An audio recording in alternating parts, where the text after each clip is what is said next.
Coding കൊടുക്കുന്നുണ്ട്. Okay, അപ്പോൾ നമുക്ക് തുടങ്ങാം.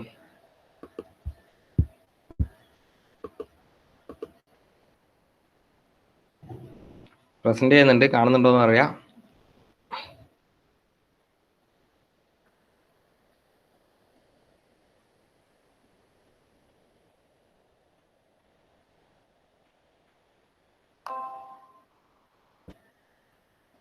ഓക്കെ ആണെന്ന് വിചാരിക്കുന്നു. കാണുന്നില്ലേ? എൻ്റെ സ്ക്രീന് പ്രസന്റ് ചെയ്തിട്ടുണ്ട്. വിസിബിൾ ആയിരിക്കും എല്ലാവർക്കും. കാണുന്നില്ലേ? ആരെങ്കിലും ഒരാൾ എന്തെങ്കിലും പറയോ? അവിടെ കിട്ടിയോ? അപ്പൊ നമുക്ക് നമ്മളെ പ്രോബ്ലത്തിലേക്ക് നീങ്ങാം. അതാണ് നെക്സ്റ്റ് ടൈപ്പ് ഓഫ് പ്രോബ്ലം വരുന്നത്. നമ്മൾ ഇത്രയും കാലം ചെയ്ത പ്രോബ്ലം ഒക്കെ എയർ ആയിരുന്നു റെഫ്രിജറന്റ് ആയിട്ട് ഉപയോഗിച്ചിട്ടുണ്ടെന്നത്. ഈ ക്വസ്റ്റ്യൻ തൊട്ട് നോക്കിക്കോ. In an ammonia vapour compression refrigeration system. Vapour compression refrigeration system ഇത് വരുന്നത് രണ്ടാമത്തെ മൊഡ്യൂളിലും മൂന്നാമത്തെ മൊഡ്യൂളിലും ആണ്.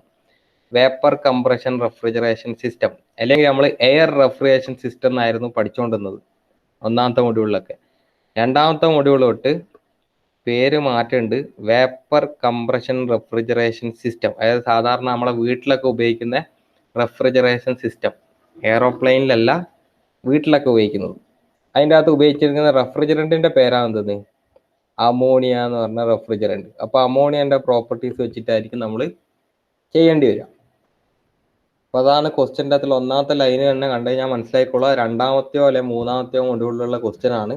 മൂന്നാമത്തെ മൊഡ്യൂളിൽ നിങ്ങൾക്ക് പ്രോബ്ലംസ് ഒന്നും ഇല്ല, രണ്ടാമത്തെ മൊഡ്യൂളിൽ മാത്രമേ ഉള്ളൂ. അപ്പോൾ രണ്ടാമത്തെ മൊഡ്യൂളിലുള്ള പ്രോബ്ലം ആണെന്ന് മനസ്സിലായിക്കോളാം. എന്താണ്? In an ammonia vapour compression refrigeration system. Air refrigeration system എന്നല്ല പറഞ്ഞിട്ടുള്ള വേപ്പർ കംപ്രഷൻ റെഫ്രിജറേഷൻ സിസ്റ്റം എന്നാണ് പറഞ്ഞിട്ടുള്ളത്. അപ്പോൾ അത് ഏത് മൊഡ്യൂളായി? രണ്ടാമത്തെ മൊഡ്യൂളിലും മൂന്നാമത്തെ മൊഡ്യൂളിലാണ് നമ്മൾ വേപ്പർ കംപ്രഷൻ പഠിക്കുന്നത്. അത് സെക്കൻഡിലെ എത്തി. ഇനി നമുക്ക് ബാക്കിയുള്ള കാര്യങ്ങൾ നോക്കാം. The pressure in the evaporator is 2.1 bar. ഇവാപ്പറേറ്ററിന്റെ അടുക്കിയുള്ള പ്രഷർ എന്ന് പറയുന്നത് 2.1 ബാർ ആണ്. And the ammonia at evaporator entry is 0.19 dry and exit is 0.86 dry. ഇതൊന്ന് കേട്ടാൽ ഞാൻ ഒന്നും മനസ്സിലാകാൻ സാധ്യതയില്ല, വെറുതെ വായിച്ചു പോകാന്നേ ഉള്ളൂ. പക്ഷെ അതെല്ലാം മനസ്സിലാക്കി തരാം. നമ്മളെ pH ഡയഗ്രത്തിലേക്ക് നമ്മൾ പോകും ഒന്നുകൂടെ, അപ്പോൾ മനസ്സിലായിക്കോളൂ. During the compression the work input per kilogram of refrigerant is 150 kilo joule. അതിന്റെ അർത്ഥം അറിയായിരിക്കും എന്താണ്. കംപ്രസറിൻ്റെ അകത്തുള്ള വർക്ക് ഇൻപുട്ട് നമുക്ക് തന്നിട്ടുണ്ട്. During compression the work input per kilogram of refrigerant is 150 kilo joule. അതായത് പെർ കിലോഗ്രാമിലെ വർക്ക് ഇൻപുട്ട് നമുക്ക് തന്നിട്ടുണ്ട്. 1 കിലോഗ്രാമിന് 150 കിലോ ജൂൾ വർക്ക് നമ്മൾ കൊടുക്കേണ്ടി വരും. Calculate COP and theoretical piston displacement. ഇതാണ് മെയിൻ ആയിട്ടുള്ള ചോദ്യം വരിക. തിയററ്റിക്കൽ പിസ്റ്റൺ ഡിസ്പ്ലേസ്മെന്റ്, COP കണ്ടുപിടിക്കാൻ, പിന്നെ തിയററ്റിക്കൽ പിസ്റ്റൺ ഡിസ്പ്ലേസ്മെന്റ് കണ്ടുപിടിക്കാനൊക്കെയാണ് ചോദ്യം വരിക.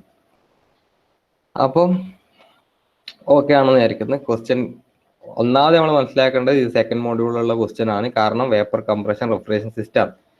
അപ്പോൾ സെക്കൻഡ് മോഡ്യൂളിൽ നമ്മൾ ചെയ്യുന്ന പ്രോബ്ലത്തിൻ്റെ അകത്തൊക്കെ TS ഡയഗ്രം അല്ല വരക്കുക, pH ഡയഗ്രാം വരക്കുക. ഒന്നാമത്തെ പോയിന്റ് അതാണ്. ഞാൻ ഇതുവരെ വരച്ചിട്ട കാര്യങ്ങളൊക്കെ എടുത്ത് മാറ്റുന്നുണ്ട്, നമുക്ക് നല്ല വൃത്തിക്ക് കാണാം. സൗണ്ടൊക്കെ ക്ലിയർ അല്ലേ? സൗണ്ടിനൊന്നും പ്രശ്നമില്ലല്ലോ? അപ്പൊ ഞാൻ ഈ പ്രോബ്ലം ഒക്കെ അവിടെ കിടക്കട്ടെ. നമ്മളെ രണ്ടാമത്തെ മൊഡ്യൂളിനകത്തുള്ള നമ്മൾ മെയിൻ ആയിട്ട് മനസ്സിലാക്കേണ്ട ഒന്നാമത്തെ പോയിന്റ് എന്ന് വെച്ച് കഴിഞ്ഞാൽ pH ഡയഗ്രാം നമ്മൾ വരക്കുക.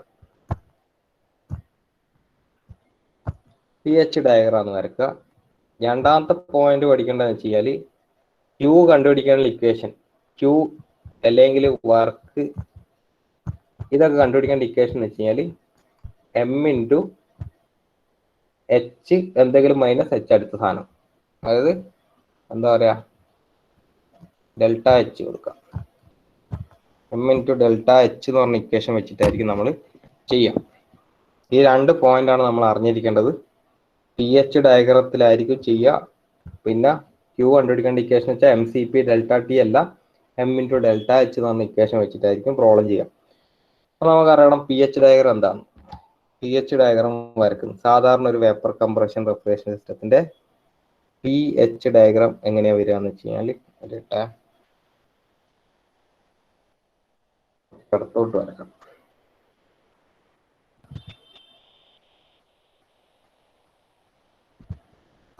pH ഡയഗ്രാണ് വരക്കുന്നത്. pH ഡയഗ്രത്തിന്റെ അകത്ത് രണ്ടാമത്തെ മൊഡ്യൂളാകുമ്പോൾ മലേന്റെ വലിപ്പം കുറച്ചുകൂടെ കൂട്ടാൻ വേണ്ടി പറഞ്ഞിട്ടുണ്ടായിരുന്നു. അപ്പൊ pH ഡയഗ്രത്തിന്റെ അകത്തുള്ള മല വരുന്നത് ഇങ്ങനെയാണെന്നും പറഞ്ഞിട്ടുണ്ടായിരുന്നു. ഓർമ്മയുണ്ടോ? pH ഡയഗ്രത്തിന്റെ അകത്ത് നമ്മൾ H ചെരിച്ചിട്ട് എഴുതിയ പോലെ ആണ്. അതായത് H നമ്മളിങ്ങനെയല്ലേ ചെരിച്ചിട്ട് എഴുതുക. അങ്ങനെയാണ് pH ഡയഗ്രത്തിന്റെ അകത്തുള്ള മല ഉണ്ടാവുക പറഞ്ഞിട്ടുണ്ടായിരുന്നു. അപ്പൊ മലയായി. ഇനി നമുക്ക് ഓരോ പ്രോസസ്സ് എന്താ നോക്കാം. 1 നിന്ന് 2ലേക്ക് 1 to 2 നടക്കുക എപ്പോഴും കംപ്രഷനാണ്. എന്ത് കംപ്രഷൻ? കംപ്രഷൻ പ്രോസസ് ആണ്. കംപ്രഷൻ എപ്പോഴും എന്താണ്? ഐസെൻട്രോപിക് ആയിരിക്കും. നമുക്ക് എല്ലാവർക്കും അറിയുന്ന കാര്യമാണ്. 2 നിന്ന് 3ലേക്ക് നടക്കുക എന്താണ്? അതായത് കണ്ടൻസറാണ്. കംപ്രസർ കഴിഞ്ഞാൽ പിന്നെ കണ്ടൻസറിലാണുള്ളത്. കണ്ടൻസറിനകത്ത് എപ്പോഴും നടക്കുക ഐസോ ബാറിക് ആയിട്ട് ഹീറ്റ് റിജക്റ്റ് ചെയ്യുന്നു. എവിടത്തേക്ക്? അറ്റ്മോസ്ഫിയറിലേക്ക്. റിജക്ഷൻ ആണ് നടക്കുക. അതേപോലെ തന്നെ 3 നിന്ന് 4ലേക്ക് കംപ്രസറും കണ്ടൻസറും കഴിഞ്ഞാൽ പിന്നെ അടുത്തുള്ളത് എക്സ്പാൻഷൻ ആണ്. എക്സ്പാൻഷൻ നമ്മൾ വീട്ടിലുള്ള റെഫ്രിജറേഷൻ സിസ്റ്റത്തിൻ്റെ അകത്ത് ടർബൈൻ ഉപയോഗിക്കാൻ പറ്റില്ല എന്ന് പറഞ്ഞിട്ടുണ്ടായിരുന്നു. പകരം നമ്മൾ ഉപയോഗിക്കുന്നത് ത്രോട്ടിലിംഗ് ഡിവൈസ് ആണ്, അല്ലെങ്കിൽ കാപ്പിലറി ട്യൂബ് ഒക്കെയാണ് നമ്മൾ ഉപയോഗിക്കുക.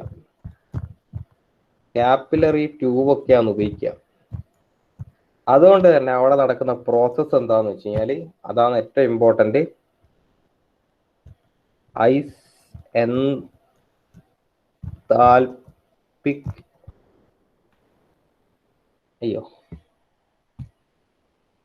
ഐസെൻതാൽപിക്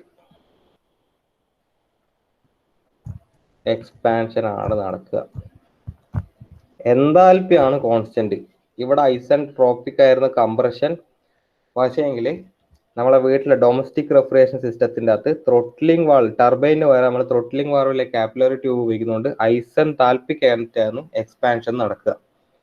പിന്നെ നമ്മൾ ലാസ്റ്റ് പോയിന്റ് 4 നിന്ന് തിരിച്ച് 1ലേക്ക്, അത് നമ്മളെ ഫ്രീസറിന്റെ ഉള്ളിൽ, ഇവാപ്പറേറ്ററിന്റെ ഉള്ളിൽ എന്താ ഉണ്ടാവുക? തണുപ്പിക്കലാണ്. എങ്ങനെ? ഐസോ ബാറിക് ഹീറ്റ് ആഡ് ചെയ്യല്. റെഫ്രിജറന്റിന്റെ അകത്തേക്ക് ഹീറ്റ് ആഡ് ചെയ്യും. നമ്മളെ ഭക്ഷണ സാധനങ്ങളൊക്കെ ഹീറ്റ് റെഫ്രിജറന്റ് അകത്ത് വലിച്ചെടുക്കും. റെഫ്രിജറന്റ് നമ്മളെ ഭക്ഷണ സാധനത്തിന്റെ അതുള്ള ഹീറ്റ് വലിച്ചെടുക്കും, അല്ലെങ്കിൽ അബ്സോർബ് എന്ന് കൊടുക്കാം.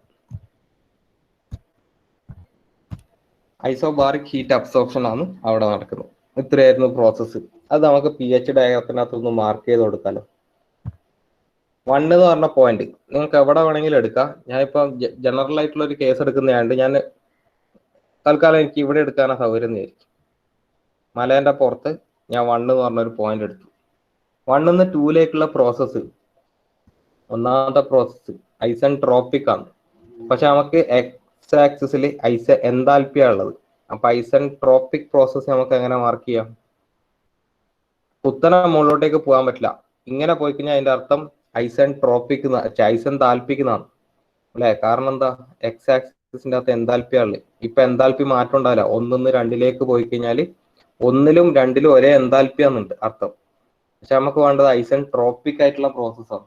എൻട്രോപ്പി ആണ് കോൺസ്റ്റന്റ് ആവേണ്ടത്. അപ്പോൾ നമ്മൾ എങ്ങോട്ടേക്ക് പോകേണ്ടി വരും? 1 നിന്ന് 2ലേക്ക് പോകുമ്പോൾ ചെറുതായിട്ടൊന്ന് ചെരിച്ചു കൊടുക്കുക. 1 നിന്ന് 2ലേക്ക് എത്തി. ഇതാണ് ഐസെൻട്രോപിക് പ്രോസസ് എന്ന് പറയുന്നത്. ഇനി നെക്സ്റ്റ് നമുക്ക് 2 നിന്ന് 3ലേക്ക് പോകുന്നത് ഐസോബാറിക് ഹീറ്റ് റിജക്ഷൻ ആണ്. നമുക്ക് ഓൾറെഡി എക്സ് ആക്സിസ് വൈ ആക്സിസിന്റെ അകത്ത് പ്രഷർ തന്നെയാണുള്ളത്. അപ്പൊ ഐസോബാറിക് പ്രോസസ് എങ്ങനെയാ മാർക്ക് ചെയ്യുക? 2 എന്ന് പറഞ്ഞ പ്രോസസ്സിൽ 2 എന്ന് പറഞ്ഞ പോയിന്റിൽ ഇത് മൊത്തം എന്താണ്? ഐസോബാറിക് ആയിട്ടുള്ള ലൈനാണ്. 1 എന്ന് പറഞ്ഞ പോയിന്റിലുള്ള ഐസോബാറിക് ലൈൻ ആയത്. ഇവിടെ എവിടെ പോയാലും നമുക്ക് ഒരേ പ്രഷർ ആയിരിക്കും കിട്ടുക. ഈ മഞ്ഞ വരെ കൂടെ എവിടെ പോയി കഴിഞ്ഞാൽ 2ന്റെ അകത്തുള്ള എവിടെ പോയാലും ഒരേ പ്രഷർ ആയിരിക്കും ഉണ്ടാവും. ലെറ്റ് ഇറ്റ് പി ഇതൊരു 1 ബാറാന്ന് വിചാരിക്കും. മുകളില് 5 ബാറാന്ന് വിചാരിച്ചു. അപ്പൊ 2-ന്ന് 3-ലേക്കുള്ള പ്രോസസ്സ് 2-ന്ന് 3-ലേക്കുള്ള പ്രോസസ്സ് 2-ന്ന് 3-ലേക്ക് പോകാൻ സമയത്ത് ഐസോബാറിക് ആയിട്ടാണ് ഹീറ്റ് റിജക്ട് ചെയ്യേണ്ടത്. ഐസോബാറിക് ആയിട്ട് റിജക്ട് ചെയ്യാന്ന് പറഞ്ഞു കഴിഞ്ഞാൽ ഇവിടുന്ന് അങ്ങോട്ടേക്ക് പോകണം, ഐസോബാറിക് ആയിട്ട് പോകണം. സാധാരണഗതിയിൽ വന്ന് മുട്ടേണ്ടത് ഇവിടെയാണ്. ഈ കറക്റ്റ് മലേന്റെ ലെഫ്റ്റ് സൈഡിൽ വന്നിട്ട് വേണം മുട്ടാൻ. അതാണ് നമ്മളെ 3 എന്ന് പറഞ്ഞ പോയിന്റ്. അപ്പം 2 to 3 എന്ന് പറഞ്ഞ പ്രോസസ്സ് ഐസോബാറിക് ആയിട്ട് നമ്മൾ ചെയ്തു. ഇനി 3-ന്ന് 4-ലേക്കുള്ള പ്രോസസ്സ് ത്രോട്ടിലിംഗ് അല്ലെ കാപ്പിലറി ട്യൂബാണ് നമ്മൾ ഉപയോഗിക്കുന്നത്. വീട്ടിൽ നമുക്ക് ടർബൈൻ ഉപയോഗിക്കാൻ പറ്റില്ല. അതുകൊണ്ട് തന്നെ അവിടെ നടക്കുന്ന പ്രോസസ് ഐസെൻതാൽപിക് ആയിട്ടാണ് എക്സ്പാൻഷൻ നടക്കുക. ഐസെൻതാൽപിക് ആണ്, എൻതാൽപി കോൺസ്റ്റന്റ് ആണ്. അപ്പൊ 3-ന്ന് 4-ലേക്കുള്ള പ്രോസസ്സ് കണ്ടോ, കുത്തനെ താഴത്തേക്ക് ഇറക്കുന്നുണ്ട്. കാരണം ഇപ്പൊ 3-ലും 4-ലും നിങ്ങൾ നോക്കി ഞങ്ങൾക്ക് കാണാൻ പറ്റും എൻതാൽപി സെയിം ആണ്. ഇവിടെ എല്ലാ ഭാഗത്തും ഒരേ എച്ചാണ്, എൻതാൽപി സെയിം ആണ്. നമ്മളെ 3-ന്ന് 4-ലേക്കുള്ള പ്രോസസ്സ് വരച്ചു. അതിന് ലാസ്റ്റുള്ള പ്രോസസ്സ് 4-ന്ന് 1-ലേക്ക് ഐസോബാറിക് ഹീറ്റ് അബ്സോർപ്ഷൻ. ഐസോബാറിക് ആയിട്ട് ഹീറ്റ് വലിച്ചെടുക്കണം. ഹീറ്റ് വലിച്ചെടുക്കാന്ന് വെച്ച് കഴിഞ്ഞാൽ എൻതാൽപി കൂടുക, എനർജി കൂടുക. അപ്പൊ എനർജി കൂട്ടി കൊടുക്കാം. ഐസോബാറിക് ആയിട്ട് പ്രഷർ മാറുന്നില്ല, മഞ്ഞ കളർ ലൈനിൽ കൂടെ തന്നെ ഞാൻ പോകുന്നത്. എന്നിട്ട് ഞാൻ 1-ലേക്ക് എത്തി. അപ്പൊ എന്തായി, 1-ന്ന് ഇതാണ് 1 2 3 4 എന്ന് പറഞ്ഞ പ്രോസസ്സ്. ഇത് വരെ ഓക്കെ ആണോ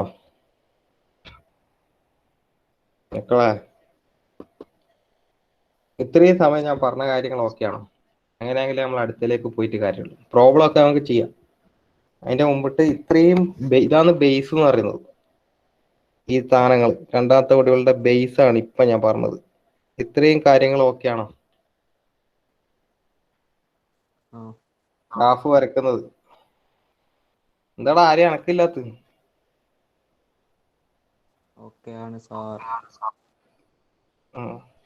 അങ്ങനെയാണെങ്കിൽ നമുക്ക് നെക്സ്റ്റ് പോയിന്റിലേക്ക് പോവാം. ഞാൻ നിങ്ങൾക്കൊരു ഗ്രാഫ് കാണിച്ചുതരാം. ഇതാണ് അമോണിയന്റെ pH ചാർട്ട് വരുന്നത്. കാണാൻ പറ്റുന്നുണ്ടാവായിരിക്കും. അയ്യോ എന്താ പറ്റി?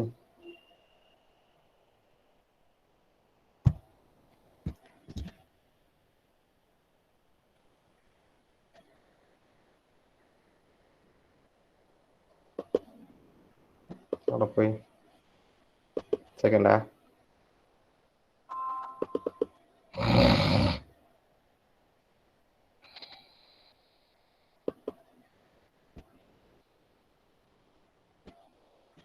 ഓക്കെ, ഒരു ചാർട്ട് കാണാൻ പറ്റുന്നുണ്ടോ?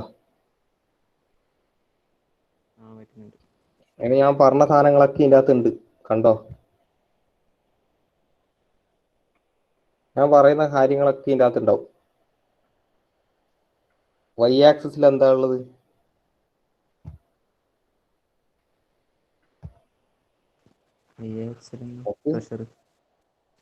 പ്രഷർ ആണല്ലോ. അത് തന്നെയല്ലേ ഞാൻ കഴിഞ്ഞതിൻ്റെ അകത്ത് പറഞ്ഞത്, പ്രഷറാണ് അവിടെ ഉള്ളത്. എക്സ് ആക്സിൽ എന്തുണ്ട്? എൻതാൽപി, അത് ഓക്കെയാണ്. അപ്പൊ pH ചാർട്ടാണ് ഇപ്പൊ ഞാൻ ഇവിടെ കാണിച്ചു തന്നിട്ടുള്ളത്. pH ചാർട്ടായി. നെക്സ്റ്റ് pH ചാർട്ടിനകത്ത് ഒരു മല ഉണ്ടാവും എന്ന് പറഞ്ഞിട്ടുണ്ടായിരുന്നു. ആ മല ഇവിടെ കാണാൻ പറ്റണ്ട, ചെരിഞ്ഞിട്ടുള്ള മല നോക്കോ, ഇതാ ചെരിഞ്ഞിട്ട് വരുന്നു. pH ചാർട്ടിൻ്റെ അകത്തുള്ള മല ഏതാ അവിടെ, അതും ഓക്കെയാണ്. ഇനി നമുക്ക് അറിയേണ്ടത് pH ചാർട്ടായി, ആ മല വരെ വരച്ചു. ഇതായിരുന്നു നമ്മളെ എക്സ് ആക്സിസ്. വൈ ആക്സിസ് അവിടെ പ്രഷർ തന്നെയാണുള്ളത്, അത് മാർക്ക് ചെയ്തിട്ടുണ്ട്. ഇതാണ് നമ്മളെ എക്സ് ആക്സിസ്, അവിടെ എൻതാൽപ്പി ഉള്ളത്, അത് ഓക്കെയാണ്. pH ചാർട്ടായി, pH ചാർട്ട് അതിൻ്റെ ഉള്ളിലൊരു മലയായി. നമുക്ക് ഇപ്പം വരച്ച പ്രോസസ്സിന് ഇവിടെ വരച്ചു നോക്കാലോ. അങ്ങനത്തെ നിങ്ങൾക്ക് ഈ ചാർട്ടിനെ പറ്റിയിട്ടുള്ള ധാരണ കിട്ടിക്കോ. നോക്കിക്കോ, ഞാൻ ഇപ്പൊ വരച്ചത് മലേന്റെ പുറത്തായിരുന്നു. ഒരു പോയിന്റ് 1 എന്ന് പറഞ്ഞിട്ടുള്ള പോയിന്റ് ഞാൻ എടുത്തത് മലേന്റെ റൈറ്റ് സൈഡിലായിരുന്നു. ഇതിന്റെ കളർ മാറ്റാൻ വല്ല വകുപ്പുണ്ടോ? സെക്കൻഡേ, ഉണ്ട്. റെഡ് കളർ എടുക്കാം. 1 എന്ന് പറഞ്ഞ പോയിന്റ് ഞാൻ മാർക്ക് ചെയ്ത് ഇവിടെയായിരുന്നു. 1 അത് ഓക്കെയാണ്. നോക്കിക്കോ, ഇതായിരുന്നു നമ്മളെ PH ചാർട്ട്. 1 എന്ന് പറഞ്ഞ പോയിന്റ് ഞാൻ മാർക്ക് ചെയ്തത് മലേന്റെ റൈറ്റ് സൈഡിലാണ്. അതാണ് ഞാൻ ഇപ്പൊ അവിടെയും മാർക്ക് ചെയ്തത്. ഓക്കെ, കാണാൻ പറ്റുണ്ടെന്ന് വിചാരിക്കുന്നു. 1 നിന്ന് 2ലേക്കുള്ള പ്രോസസ്സ് ഐസെൻട്രോപ്പിക് ആണ്. നിങ്ങൾക്ക് ഇവിടെ കാണാൻ പറ്റും S is equal to 12, S is equal to 11, S is equal to 10, S is equal to 9, S is equal to 8, S is equal to 7, 6, 5 എന്നൊക്കെ പറഞ്ഞിട്ട്. അതായത് കോൺസ്റ്റന്റ് എൻട്രോപ്പി പ്രോസസ്സാണ് ഇങ്ങനെ കാണുന്നത്. ചെരിഞ്ഞിട്ട് കാണുന്നുണ്ടോ കുറേ ലൈന്? ഈ കാണുന്ന ലൈനൊക്കെ എന്താണ്? ഐസെൻട്രോപ്പിക് ആയിട്ടുള്ള ലൈനാണ്. എൻട്രോപ്പി കോൺസ്റ്റന്റ്, S എന്ന് വെച്ചാൽ എൻട്രോപ്പി ആണ്. അത് കോൺസ്റ്റന്റ് ആക്കി വെച്ചിട്ടുള്ള ലൈനാണ് ഇങ്ങനെ ചെരിഞ്ഞിട്ട് കാണുന്നത്. അപ്പൊ ഞാൻ 1 നിന്ന് 2ലേക്ക് പോവാണ്. എന്നിട്ട് അതുവരെ കാണാൻ പറ്റിയെന്ന് വിചാരിക്കുന്നു.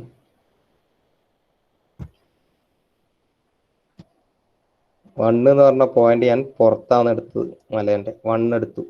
ഐസെൻട്രോപ്പിക് ആയിട്ട് പോണെങ്കിൽ ഞാൻ ഇത് ഇനി എങ്ങോട്ടേക്ക് പോകണോ? കറക്റ്റ് ചെയ്താ എൻട്രോപ്പിന്റെ ലൈനിൽ കൂടെ ഞാൻ പോകുന്നു. 1 നിന്ന് 2ലേക്ക് ഞാൻ പോവാണ്. വെറുതെ ഒരു പോയിന്റ് എത്തിയിട്ട് ഞാൻ അവിടെ നിർത്തി. അതാണ് 2 എന്ന് പറഞ്ഞ പോയിന്റ് മാർക്ക് ചെയ്തത്. അപ്പൊ 1 നിന്ന് 2ലേക്കുള്ള പ്രോസസ് ഞാൻ മാർക്ക് ചെയ്ത് കഴിഞ്ഞു. 2 നിന്ന് 3ലേക്ക് ഐസോബാറിക് ആയിട്ടാണ് പോകേണ്ടത്. നിങ്ങൾക്ക് ഇവിടെ കാണാൻ പറ്റും. സാധനം എന്താ? പ്രഷർ തന്നെയാണ്. ഐസോബാറിക് ലൈന് എങ്ങോട്ടേക്കായിരിക്കും അത് പോകേണ്ടത്? 2 ഐസോബാറിക് ആയിട്ട് ഞാൻ വരിക. ഈ മലേന്റെ ലെഫ്റ്റ് സൈഡിൽ മറ്റേ ഞാൻ മുട്ടിയത്. ഇതാണ് 3 എന്ന് പറഞ്ഞ പോയിന്റ്. ഓക്കെ ആണെന്ന് വിചാരിക്കുന്നു. 3 നിന്ന് 4ലേക്കുള്ള പോയിന്റ് എന്താണ്? 3, 4ലേക്ക് കാപ്പിലറി ട്യൂബ് അല്ലെങ്കിൽ ത്രോട്ടിലിംഗ് ഡിവൈസ് ആണ് ഉപയോഗിക്കുന്നത്. അതുകൊണ്ട് തന്നെ ഐസെൻതാൽപിക് ആയിട്ടാണ് പോവുക. ഐസെൻതാൽപിക് എന്ന് വെച്ച് കഴിഞ്ഞാൽ ഇങ്ങനെ വരണം താഴത്തേക്ക്, കുത്തനെ താഴത്തേക്ക്. 3 നിന്ന് 4ലേക്കുള്ള പ്രോസസ്സ്. ലാസ്റ്റ് 4 നിന്ന് 1ലേക്കുള്ള പ്രോസസ്സ് ഇങ്ങനെയാണ്. സോറി, ചെറിയൊരു ഡീവിയേഷൻ വന്നു. ലാസ്റ്റ് 4 നിന്ന് 1ലേക്കുള്ള പ്രോസസ്സ് 1, 2, 3, 4. ഈ ചിത്രമാണ് എന്തെന്ന്? ഈ കാണുന്ന കലാപരിപാടിയാണ് ഞാൻ അവിടെ പ്ലെയിൻ പേപ്പറിൽ വരച്ചത്. ഇപ്പൊ ഇതിൻ്റെ അകത്ത് നോക്കിക്കഴിഞ്ഞാൽ നമുക്ക് ഡയറക്റ്റ് എന്ത് ചെയ്യാം? ചാർട്ടിൽ വരക്കുകയാണെങ്കിൽ എനിക്ക് 1 എന്ന് പറഞ്ഞ പോയിന്റിലുള്ള എൻതാൽപ്പി എത്രയാന്ന് കിട്ടും? ഇവിടെ 400 ഉണ്ട്, ഇവിടെ 600 ഉണ്ട്. ഏകദേശം പോയിന്റ് ഒക്കെ ഡിവൈഡ് ചെയ്തിട്ട് നോക്കാം. ഇപ്പൊ എനിക്ക് കിട്ടുന്നത് ഒരു 560 ആയിരിക്കും. 1 എന്ന് പറഞ്ഞ പോയിന്റിലുള്ള എൻട്രോപ്പി കിട്ടി, എൻതാൽപ്പി കിട്ടി. 2 എന്ന് പറഞ്ഞ പോയിന്റിലുള്ള എൻതാൽപ്പി എനിക്ക് ഇവിടുന്ന് കിട്ടും 800ഉം 1000ഉം. ഞാൻ 980 ഉണ്ട് ആയിരിക്കും. കറക്റ്റ് ഇതെടുത്തു കഴിഞ്ഞാൽ നമുക്ക് കിട്ടുക കറക്റ്റ് വാല്യൂ. ഇനി 3ലും 4ലും സെയിം വാല്യൂ ആണ്. ഇവിടെയാണ് എന്നുള്ളത്. -800ഉം -600ഉം ആണ്. അപ്പൊ നമ്മൾ എത്ര എടുക്കേണ്ടി വരും? ഒരു -600, 700 ആണെന്ന് വിചാരിക്കും. ആ വാല്യൂ 700 ആണെന്ന് വിചാരിക്കും. അവിടെ കിട്ടി. 3ലും 4ലും ഒരേ വാല്യൂ ആണ്. 1ലും 2ലും മാത്രമേ വ്യത്യാസമുള്ളൂ. ഈ വാല്യൂസ് ഒക്കെ കിട്ടും. അങ്ങനെയെങ്കിൽ നമുക്ക് എന്താൽപ്പി H എല്ലാം കിട്ടും. H1 കിട്ടി, H2 കിട്ടി, H3 കിട്ടും, H3 H4 സെയിം ആണ്. അതും എല്ലാം കിട്ടും. അങ്ങനെയാണെങ്കിൽ നമുക്ക് മാസ് അറിയെങ്കിൽ M × ΔH എടുത്താൽ നമുക്ക് ഒറ്റയടിക്ക് ഉത്തരം കിട്ടും. ഇതാണ് ഗ്രാഫിൽ ചെയ്യുന്ന പരിപാടി. ഇത് ഗ്രാഫിക്കൽ മെത്തേഡ് എന്നാണ് ഇതിന് പറയാ. നിങ്ങളെ ഡാറ്റ ബുക്കിന്റെ അകത്ത് ഈ ഗ്രാഫ് ഉണ്ടാവും. അമോണിയന്റെ ഉണ്ടാവും, ഫ്രിയോൺ എന്ന് പറഞ്ഞ സാധനത്തിന്റെ ഉണ്ടാവും, കാർബൺ ഡൈ ഓക്സൈഡിന്റെ ഉണ്ടാവും. ഇങ്ങനെ കുറെ റെഫ്രിജറന്റിന്റെ ഗ്രാഫ് നിങ്ങളെ ഡാറ്റ ബുക്കിൽ ഉണ്ടാവും. ഒന്നിക്കൽ ക്വസ്റ്റ്യൻ കിട്ടിക്കഴിഞ്ഞാൽ ഇങ്ങനെ വെച്ചിട്ട് വേണം ചെയ്യാൻ. പ്രോസസ് ഒക്കെ ഓക്കെ ആണെന്ന് വിചാരിക്കുന്നു. കാരണം ബുദ്ധിമുട്ടൊന്നും ഇല്ലല്ലോ. ഞാൻ കുറച്ചു മുമ്പ് ഈ പെയിന്റിൽ ഇവിടെ വരച്ച അതേ സാധനമാണ് ഞാനിപ്പോൾ അവിടെ വരച്ചിട്ടുള്ളത്. 1ൽ എന്താൽപ്പി കിട്ടണമെങ്കിൽ എന്ത് ചെയ്താൽ മതി? എനിക്ക് ആ ഗ്രാഫിൽ ഞാൻ ഓൾറെഡി വരച്ചിട്ടുണ്ട്. ഇവിടെ എടുക്കുക. ഇതാണെന്ത്? H1. 2ലത് കിട്ടണമെങ്കിൽ കുത്തനെ താഴത്തേക്ക് എടുക്കുക. ഈ പോയിന്റ് എന്തെന്ന്? H2. 3യും 4ഉം കിട്ടണമെങ്കിൽ ഇത് ഇങ്ങോട്ടേക്ക് ആക്കുക. H3 is equal to H4. ഇങ്ങനെ എനിക്ക് അവിടെ നിന്ന് കണ്ടുപിടിച്ച് ഇന്റർപ്രറ്റ് ചെയ്തെടുക്കാൻ പറ്റും. അപ്പോൾ നമ്മൾ ക്വസ്റ്റ്യൻ നോക്കിയിട്ട് വേണം ഈ 1, 2, 3, 4 എവിടെ വരുന്നു മാർക്ക് ചെയ്യാൻ വേണ്ടിയിട്ട്. അത് നമ്മളെ നെക്സ്റ്റ് സെറ്റ് ഓഫ് പ്രോബ്ലം ആണ്. ഈ പ്രോബ്ലത്തിൻ്റെ അകത്ത് നമുക്ക് ഗ്രാഫിക്കൽ മെത്തേഡ് നടക്കൂല. ഓക്കെ, അങ്ങനെ ഒരു ചെറിയ പ്രശ്നമുണ്ട്. ഈ ഒരു പ്രോബ്ലത്തിൽ ഗ്രാഫിക്കൽ മെത്തേഡ് ഞാൻ നടത്താത്തതാണ്. നമുക്ക് ആദ്യം മറ്റേ മോഡലിൽ ചെയ്തിട്ട്, അതായത് സാധാ മാത്തമാറ്റിക്കൽ മോഡലിംഗ് നടത്തിയിട്ട് നമുക്ക് ഗ്രാഫിക്കൽ മെത്തേഡിലേക്ക് പോവാം. മാത്തമാറ്റിക്കൽ മോഡലിംഗ് എങ്ങനെയാണെന്ന് നോക്കാം, എന്നിട്ട് വേണം നമുക്ക് ഗ്രാഫിക്കൽ മെത്തേഡിലേക്ക് പോകാൻ. ഇനി പി എച്ച് ഡയഗ്രത്തിന്റെ അകത്ത് കോൺസ്റ്റന്റ് ടെമ്പറേച്ചർ പ്രോസസ് എങ്ങനെയാണ് വരിക എന്ന് കാണാം. കോൺസ്റ്റന്റ് പ്രഷർ നമുക്കറിയാം, കുത്തന ഞാൻ ഇവിടെ മഞ്ഞ കളറിൽ മാർക്ക് ചെയ്തിട്ടുണ്ട്. മഞ്ഞ കളറിൽ ഡയറക്റ്റ് പോകുന്നതാണ് constant pressure process. Constant temperature process എങ്ങനെയാ പോവാ? കോൺസ്റ്റന്റ് ടെമ്പറേച്ചർ പ്രോസസ് വരിക ഇങ്ങനെ വരും, ലെഫ്റ്റ് സൈഡിലേക്ക് ഇവിടെ ടച്ച് ചെയ്യും. ഇവിടെ ടച്ച് ചെയ്ത് കഴിഞ്ഞാൽ കറക്റ്റ് ഇങ്ങനെ തന്നെ പോയിട്ട് ഇവിടെ വന്നിട്ട് ഇപ്പുറം ടച്ച് ചെയ്യും, എന്നിട്ട് നേരെ താഴത്തേക്ക് പോകും. ഇതാണ് temperature is equal to constant എന്ന് പറഞ്ഞ കർവ് പോവാ. സെയിം ടെമ്പറേച്ചറിന്റെ കർവ് പി എച്ച് ഡയഗ്രത്തിന്റെ അകത്ത് കർവ് പോവാന്ന് വെച്ചാൽ ഇങ്ങനെയായിരിക്കും. അത് മാത്രമായിട്ട് ഞാൻ വേറെ വരച്ചുതരാം. പി എച്ച് ഡയഗ്രത്തിന്റെ അകത്തുള്ള ആണ് നമ്മളെ പി എച്ച് ഡയഗ്രാം നേരത്തെ കണ്ടത്. പി എച്ച് ഡയഗ്രാം അതിൻ്റെ ഉള്ളൊരു മലയുണ്ടാവും, മലയാണ് ഇങ്ങനെ പോകുന്നത്. കോൺസ്റ്റന്റ് പ്രഷർ പ്രോസസ് നമുക്കറിയാം. കോൺസ്റ്റന്റ് പ്രഷർ പ്രോസസ് പോകുന്നത് എങ്ങനെയാണ്?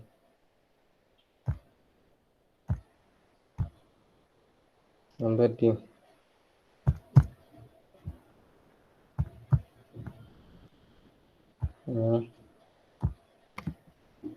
കോൺസ്റ്റന്റ് പ്രഷർ പ്രോസസ് പോകുന്നത് ഇങ്ങനെയാണ്. അന്ന് P is equal to constant, P is equal to constant. Constant pressure process പോകുന്നത് ഇങ്ങനെയാണെന്ന് അറിയാം. കോൺസ്റ്റന്റ് ടെമ്പറേച്ചർ പ്രോസസ് പോകുന്നത് കണ്ടോ എങ്ങനെയാണ്? കോൺസ്റ്റന്റ് ടെമ്പറേച്ചർ പ്രോസസ് പോവാ ഇവിടുന്ന് ഇങ്ങനെ വന്ന് ടച്ച് ചെയ്ത് മലേന്റെ ഉള്ളിൽ കൂടെ പോവുക, കറക്റ്റ് ഇങ്ങനെയാണ്. പിന്നെ തിരിച്ച് കുത്തനെ താഴത്തേക്ക്. ഈ ഒരു രീതിക്കാണ് കോൺസ്റ്റന്റ് ടെമ്പറേച്ചർ പ്രോസസ്സ് പോവുക.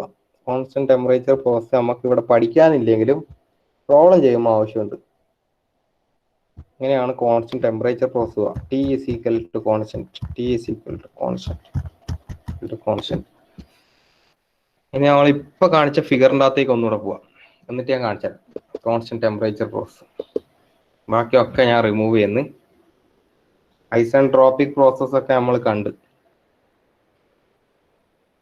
കാണാൻ പറ്റണ്ടാ?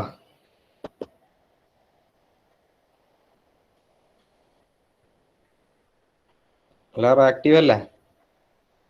പ്രശ്നമൊന്നുമില്ലല്ലോ? ആ, ഉച്ചയായിട്ട് ക്ഷീണമൊന്നും തോന്നണ്ട. നമുക്ക് നേരെ ഇതിൻ്റെ അകത്ത് കോൺസ്റ്റന്റ് ടെമ്പറേച്ചർ പ്രോസസ്സ് ഞാൻ ഇപ്പൊ കാണിച്ചു തരാം. കണ്ടോ? കോൺസ്റ്റന്റ് ടെമ്പറേച്ചർ പ്രോസസ്സ് വരക്കാൻ വേണ്ടി പോവാം. എന്താ വെച്ചാൽ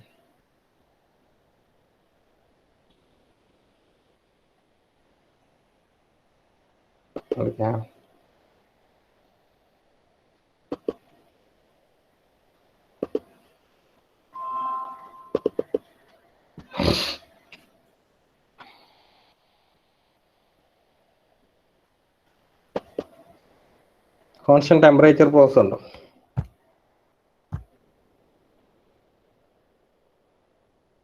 അത് മിസ്സായി പോയല്ലോ കാണാൻ. ഇവിടെ ഒരു ഐറ്റം കാണും, നിങ്ങൾക്ക് top most corner T is equal to 20, T is equal to 150 എന്നൊക്കെ കാണാം. ഏറ്റവും മുകളിൽ വേറെ ഒന്നും കാണാനില്ല. അവിടെ ടി ഇസിക്കൽ ടു 20യും ടി ഇസിക്കൽ ടു 150 ആണ് ഈ ഗ്രാഫിൽ കാണുന്നത്. പിന്നെ അല്ലെങ്കിൽ കുറച്ച് താഴത്തേക്ക് നോക്കുകയാണെങ്കിൽ T is equal to 60, 70, T is equal to 50, T is equal to 40, 30, 20, 10, 0, 10, 20, 30, 40, 50, 60 ഇങ്ങനെ പോകുന്ന കാണാം. കുറെ ടി ഇസ് ഈക്വൽ ടു എന്നിട്ട് അതാണ് constant temperature process. Constant temperature process ഇനി പോന്ന് നോക്കോ, കളറ് മാറ്റുന്നുണ്ട്. ഒരു റെഡ് കളറിൽ ലൈൻ ഇപ്പം വരും. ടി ഈസ് ഈക്വൽ ടു 60 അല്ലെ -60 ആണ് ഇത്. -60 എന്ന് പറഞ്ഞ പ്രോസസ്സ് അല്ലെങ്കിൽ ടി ഈസ് ഈക്വൽ ടു -30 എന്ന് പറഞ്ഞ പോയിന്റ് വരുന്നത് ഈ ഒരു പോയിന്റാണ്. ഇവിടെ നിങ്ങൾക്ക് കാണാൻ പറ്റും കുത്തനെ താഴത്തേക്ക് ഒരു ലൈൻ വരുന്നുണ്ട്. ഇതൊക്കെ ഇവിടെയൊക്കെ എന്താണ് -30°C ആണ്. അതേപോലെ തന്നെ ഈ -30 അടിക്കുന്ന ലെഫ്റ്റിലേക്ക് വന്നു കഴിഞ്ഞാൽ ഇങ്ങനെ തന്നെ ഒരു ലൈൻ വരുന്നതാണ്, സ്ട്രെയിറ്റ് ലൈൻ, ഒരു ലൈറ്റ് കളർ ലൈൻ. അതായത് ഈ പോയിന്റ് ഇവിടം വരെ ഉണ്ടത്. ഇതൊക്കെ എന്താണ് -30°C ആണ്. ഇവിടെ എത്തിക്കഴിഞ്ഞാൽ അത് അങ്ങോട്ടേക്കാ പോകുന്നത് നോക്കിക്കോ. ആ ലൈന് പോകുന്നത് കുത്തനെ മുകളിലോട്ടേക്കാണ്. ഇങ്ങനെ പോയി ചേർന്നിട്ട് കാണാൻ പറ്റുമായിരിക്കും. വേറൊരു പോയിന്റ് എടുത്ത് നോക്കിക്കോ, 0°C എടുക്കും. ടി ഈക്വൽ ടു 0 ഈ പോയിന്റാണ്. ടി ഈക്വൽ ടു 0ൻ്റെ അകത്ത് നിങ്ങൾക്ക് കുത്തനെ താഴത്തേക്ക് കാണാൻ പറ്റും. ഇവിടെയൊക്കെ 0°C ആണ്. ഇവിടെ നേരെ ഇങ്ങോട്ടേക്ക് കാണാൻ പറ്റും. ഇവിടെയൊക്കെ 0°C ആണ്. ഇവിടെ എത്തിക്കഴിഞ്ഞാൽ അത് പോകുന്നത് ഇങ്ങനെയാണ്, 0°C. Temperature is equal to constant എന്ന് പറഞ്ഞ ലൈന് പോകുന്നത് ആണ് ഇപ്പൊ ഞാൻ മാർക്ക് ചെയ്ത് കൊടുക്കുന്നത്. ഇനി 50 നോക്കിക്കോ തൽക്കാലം. ടി ഈക്വൽ ടു 50 ഇതാണ്. 50ൻ്റെ അകത്തുനിന്ന് ടെമ്പറേച്ചർ പോകുന്ന ലൈന് ഇങ്ങനെയാണ്. ഇവിടുന്ന് അടുത്തോട്ടേക്ക് ഈ കട്ടിയുള്ള ലൈന് മാത്രം ശ്രദ്ധിക്കുക, ഇങ്ങോട്ടേക്ക് വരുന്നു. കറക്റ്റ് ഇവിടെ എത്തിയിട്ട് നിന്നിട്ട് പിന്നെ അത് അങ്ങോട്ടേക്ക് പോകുന്നത് കാരണം മുകളിലോട്ടേക്ക്. ഇതൊക്കെ എന്താണ് 50°C ഉള്ള ടെമ്പറേച്ചർ ലൈനാണ്. കോൺസ്റ്റന്റ് പ്രഷർ ലൈനാന്ന് വിചാരിക്കും. കോൺസ്റ്റന്റ് പ്രഷർ ലൈൻ ഞാൻ മഞ്ഞ വെച്ചിട്ടാണ് മാർക്ക് ചെയ്ത്. 1 ബാറാന്ന് വിചാരിക്കും നമുക്ക് തന്ന പ്രഷർ. അപ്പൊ ഈ 1ൻ്റെ അടുക്ക പോവാ. 1 ഇവിടെ എഴുതിയിട്ടുണ്ട്. കോൺസ്റ്റന്റ് പ്രഷർ ലൈൻ പോകുന്ന നോക്കിക്കോ, സ്ട്രെയിറ്റ് ലൈൻ ആയിരിക്കും. അവിടെ അങ്ങത്തോളം വരെ സ്ട്രെയിറ്റ് ലൈൻ. 0.1 ബാറാന്ന് വിചാരിക്കും ഇവിടെ. അതാണെങ്കിലും സ്ട്രെയിറ്റ് ലൈനാണ്, ഇങ്ങനെ പോകുന്നുണ്ട് അങ്ങത്തോളം അങ്ങ് വരെ. ഈ ഒരു ചാർട്ടിനെ നമ്മൾ പറയുക pH ഡയഗ്രാം അല്ലെങ്കിൽ പ്രഷർ എൻതാൽപ്പി ഡയഗ്രാം. അത് ഓരോ റെഫ്രിജറന്റിനും വേറെ ആയിരിക്കും. ഇവിടെ അമോണിയ എന്ന് പറഞ്ഞിട്ട് വേറെ തന്നെ എഴുതിയിട്ട് ഹെഡിങ്ങിലുണ്ട്.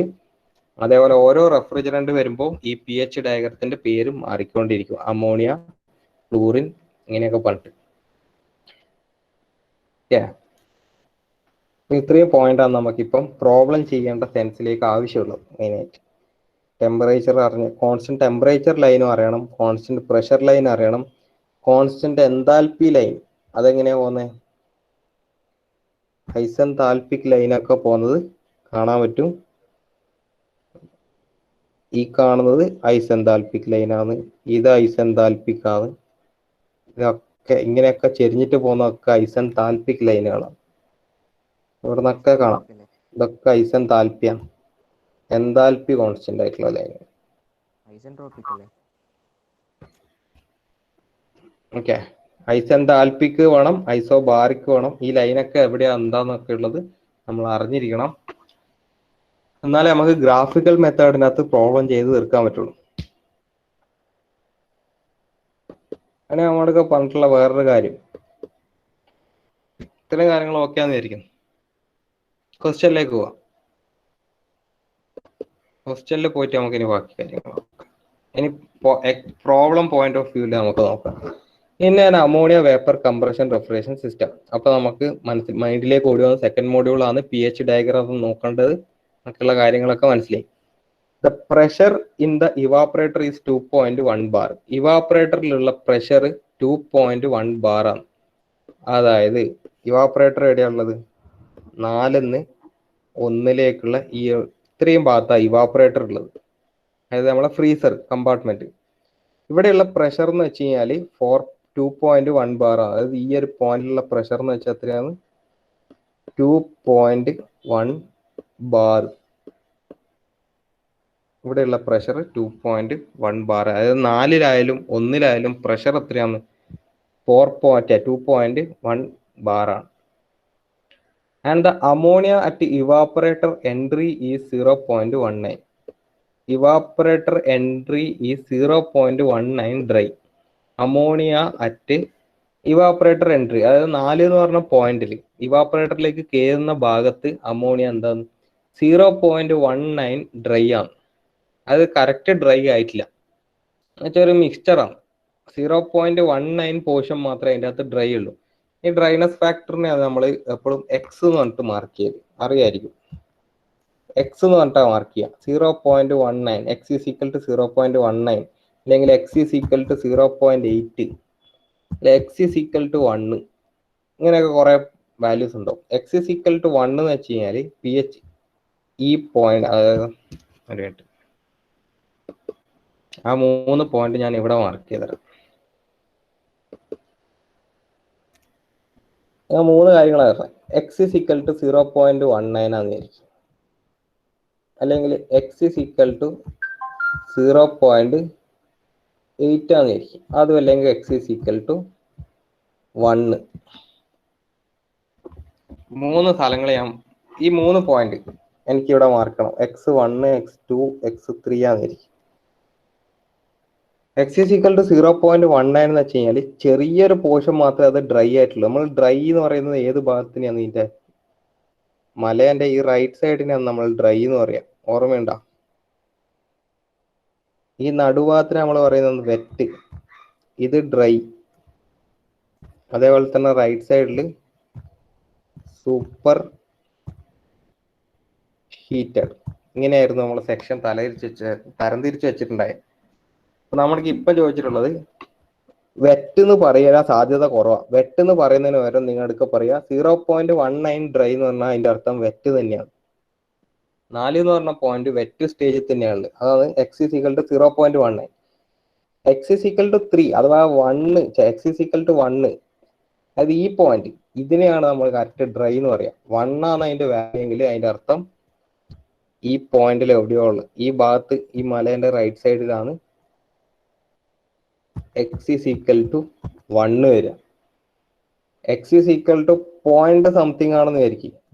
പോയിന്റ് നല്ല കുറവാണെങ്കിൽ ഇതായിരിക്കും എക്സ് ഈസ് ഈക്വൽ ടു 0.19 എന്ന് വിചാരിക്കും.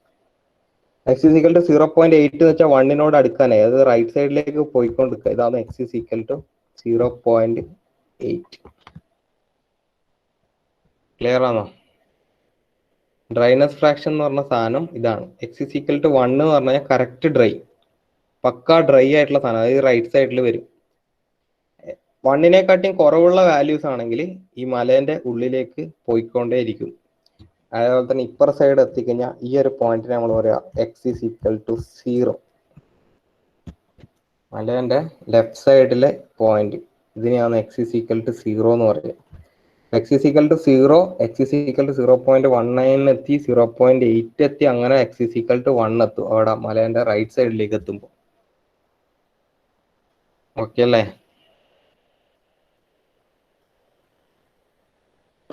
ബോറടിച്ചാ?